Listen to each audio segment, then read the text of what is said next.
Local people కూడా నమ్ముతున్నారు. అయింది, ఆ దాడి జరిగిన మాట వాస్తవం. ఇదేంటి, Telugu Desam party headquarters DGP office కోతవేడుదాం అక్కడ దాడి జరిగింది. జోగి రమేష్ గారు అయితే ఏకంగా కరకట్ట నివాసంలో ఉన్న చంద్రబాబు గారి ఇంటి మీదకి వెళ్ళిపోయారు. ఆయన పలకరించడానికి వెళ్ళారు సార్, ప్రేమగా పలకరించడానికి. దాన్ని అలా అర్థం చేసుకోమని మీరు చెప్తున్నారు. విజ్ఞప్తి చేయడం కోసం వెళ్ళారు సార్. సో ఇవన్నీ జనం మర్చిపోలేదండి సార్. ఒకటి గుర్తుపెట్టుకోండి సార్, మీరు వల్లభనేని వంశీ గారి అంశం చూసుకున్నాం సార్.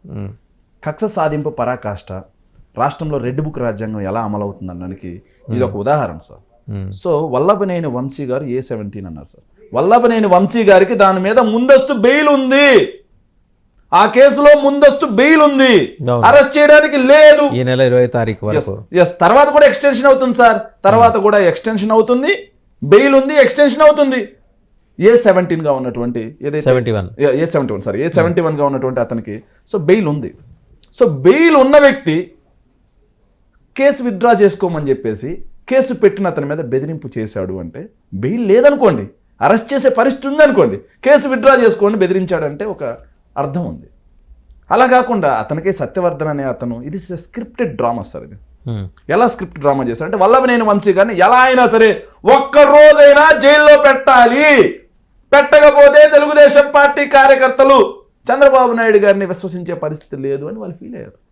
దానికోసం సత్యవర్ధన్ గారి దగ్గర నుంచి మేజిస్ట్రేట్ దగ్గర తీసుకోవటం. సార్ అధికారంలో ఎవరున్నారు సార్ ఈరోజు? ఓపెన్గా మాట్లాడదాం సార్, అధికారంలో ఎవరున్నారు? కూటమి ఉందా? వైఎస్ఆర్ కాంగ్రెస్ పార్టీ ఉందా? ఈరోజు పోలీస్ యంత్రాంగం మొత్తం ఎవరి చేతిలో ఉంది?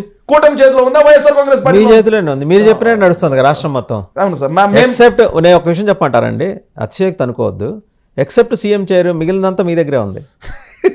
లా అండ్ ఆర్డర్ మీరే నడుపుతున్నారు, మీకు సంబంధించిన పనులే అవుతున్నాయి. జనం అబ్జర్వేషన్ కూడా ఇదే. టీడీపీ ఆరోపణ చేసిందో జనసేన ఆరోపణ చేసిందో, ఆయన నెత్తినోరు కొట్టుకుని ఎందుకు చెప్తున్నారు? లా అండ్ ఆర్డర్ విషయంలో డిప్యూటీ సీఎం గారు లా అండ్ ఆర్డర్ పోతుంది, లా అండ్ ఆర్డర్ పోతుంది 3 సార్లు ప్రస్తావన చేశారు.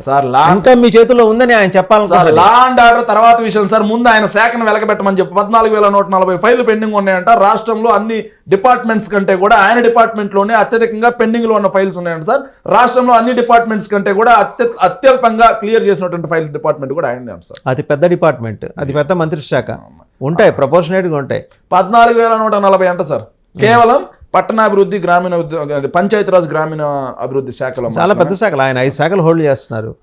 ఆ శాఖల గురించి మాట్లాడారు సార్. ఓన్లీ పంచాయతీరాజ్ అండ్ గ్రామీణాభివృద్ధి గురించి మాట్లాడుతున్నారు. మిగతా శాఖలు మీరు అది అడుగుతున్నారు. 400 పంచాయతీకి సొంత నిధులు ఇచ్చిన పవన్ కళ్యాణ్ గురించి మీరు ఎందుకు మాట్లాడరు? ఎక్కడ ఇచ్చారు సార్?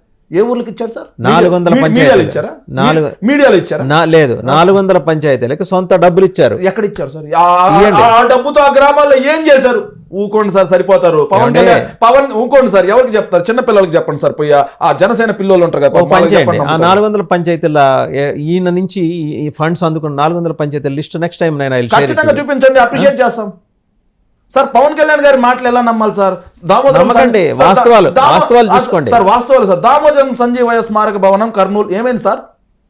ఏమైంది? చేస్తారండి. ఎప్పుడు 10,000 మంది కూర్చొని ఒకేసారిగా చదవగలిగే గ్రంథాలయం రాజంపేట ఏమైంది సార్?